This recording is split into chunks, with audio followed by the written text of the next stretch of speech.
Não é muito comum a gente falar aqui que é dessa obrigatoriedade, né? Dessa questão. A gente fala assim, nossa, mas como que o poder legislativo deixa de fazer lei? Ele deixa, infelizmente, alguns assuntos eu falo, vira e mexe, eu conto para vocês que tem alguns assuntos que a Constituição determinava que deveria ser regulamentado por lei infraconstitucional e até hoje não foram. Tudo bem? Então são nesses casos que pode ser proposta uma ADIM por omissão, tanto de lei ou de ato normativo que não é realizado por aquele que tem competência. Em suma, quando o poder público ele se abstém do dever de que a Constituição lhe atribuiu, nós estaremos diante de uma omissão constitucional, que é passível deste controle de constitucionalidade. Sempre então, quando é cabível a ADIM por omissão? Sempre que o legislador ou o administrador público ficar inerte, deixando de dar cumprimento ao comando constitucional, que ao fixar as normas de eficácia limitada da Constituição, determinou que fosse realizada sua regulamentação. Quando o poder público ele não produz os atos legislativos e administrativos necessários, a efetivação dos direitos constitucionais fica inerte e essa inércia equivale a uma inconstitucionalidade. Então, quando a gente lê trechos da Constituição que diz este assunto será regulamentado por lei complementar, lei específica, simplesmente lei, quer dizer que o legislador não fazendo isso está omitindo-se ao seu dever, né? O dever que o poder constituinte determinou.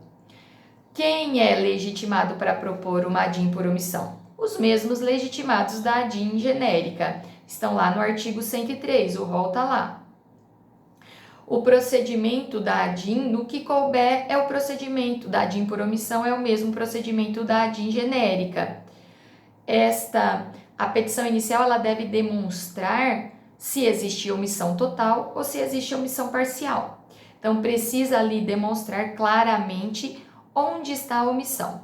Se essa omissão é total ou se essa omissão ela é parcial, né? Aonde encontra-se essa omissão?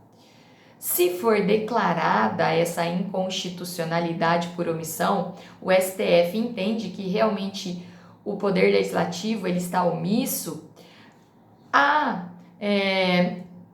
vai ser dado ciência ao poder legislativo para que, né, se for caso de lei, né, para que ele adote as medidas necessárias em se tratando de órgão administrativo, ele tem que cumprir.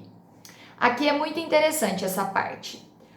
Pode haver ali uma obrigatoriedade? O judiciário pode obrigar o legislativo a fazer a lei? O judiciário não pode. Então, o judiciário declarou que realmente há uma omissão. Não tem legislação. Então, há uma omissão. É feita toda a ação direta de inconstitucionalidade por omissão, é proferida uma decisão ao final que realmente declara a omissão. Caberá ao judiciário encaminhar ao poder legislativo, né, dando ciência que foi julgado, que a omissão foi, né, encontrada e que eles precisam fazer a lei. Porém, gente, isso não é obrigatório. Por conta da separação ali do dever que é fazer lei é do próprio legislativo, o judiciário não pode obrigá-lo a fazer a lei, tá? Ele vai dar ciência que ele precisa fazer. Agora, se for um decreto regulamentar, se é algo que era competência do executivo fazer. Quando a competência é do executivo, aí sim dará ciência, né? O judiciário dará ciência ao chefe do executivo que ele tem 30 dias para regulamentar aquele determinado assunto que ficou omisso, tá? Então, obrigar o legislativo a fazer lei, o STF não pode, mas obrigar o executivo a cumprir aquilo que ele está se omitindo, neste caso ele pode. o órgão administrativo ele tem que 30 dias, que é um prazo razoável para que ele possa regulamentar aquilo que não foi regulamentado. Se ainda assim permanecer a omissão, ele pode sofrer ali as sanções pertinentes. Já quanto ao poder legislativo, isso não é possível por conta da separação dos poderes, por conta do dever, né, a quem cabe realmente fazer lei no Brasil é o poder legislativo. Os efeitos desta decisão erga omnes e ex nunc também, vai retroagir a data que deveria ter sido feita e não fez. Existe aqui muita polêmica, tá? Então para que existe a ADIM por omissão, já que não é obrigação, né? Então, se não houver, né, se o poder legislativo ele permanecer inerte, o STF pode editar uma súmula vinculante, o STF pode editar, né, pode entender que alguns assuntos podem ficar assim. Um exemplo que aconteceu, né, efetivamente, foi em relação às uniões homoafetivas, né? As uniões homoafetivas existiam no Congresso vários projetos de lei que regulamentavam, né? Só que nunca foram adiante. Foi feita uma DIN, essa DIN por omissão, né, entendeu que realmente o STF ele era omisso. Desculpa, STF não. O STF entendeu que o legislativo era omisso, porém, ele não pode obrigar o legislativo a legislar. Então, o que o STF fez? O STF fez uma súmula, ele editou ali, né, uma determinação tutelando essas uniões homoafetivas para que pudessem as pessoas terem os seus direitos garantidos enquanto família. A gente pode até falar um pouquinho mais disso na nossa aula, tá bom? E por último, nós temos a ADI interventiva. A ADI interventiva, o objeto desta ação é a obtenção da inconstitucionalidade de lei ou ato normativo estadual, contrário aos princípios constitucionais sensíveis, né, que são aqueles princípios que estão lá, que dizem respeito ao Estado democrático, de direito, a questão da forma federativa, aqueles princípios considerados princípios sensíveis para fins de intervenção federal no Estado ou no Distrito Federal. São princípios constitucionais sensíveis, como eu disse, forma republicana, sistema representativo, regime democrático, direitos da pessoa humana, autonomia municipal, prestação de contas da administração pública direta e indireta, aplicação do mínimo exigido da receita resultante dos impostos estaduais. Quando que cabe uma ADI interventiva? Cabe contra qualquer lei ou ato normativo dos Estados-membros ou do Distrito Federal que venha a violar princípios sensíveis da Constituição Federal, sendo passível de um controle concentrado de constitucionalidade através desta ADIM. Então, toda lei que fere esses princípios sensíveis da Constituição Federal, uma lei estadual ou distrital que fira princípios sensíveis da Constituição Federal, serão objeto de uma ADIM interventiva. Uma coisa muito importante que vocês não podem esquecer e anotem, grifem aí. O único legitimado para propor a ADIM interventiva é o Procurador-Geral da República. O Procurador-Geral da República é o único que tem legitimidade para propor esta ação. A decisão da ADIM interventiva, se ela for julgada procedente e após o trânsito em julgado, o STF comunicará à autoridade interessada e ao presidente da República para que este presidente decrete a suspensão da execução do ato que fere princípios sensíveis da Constituição.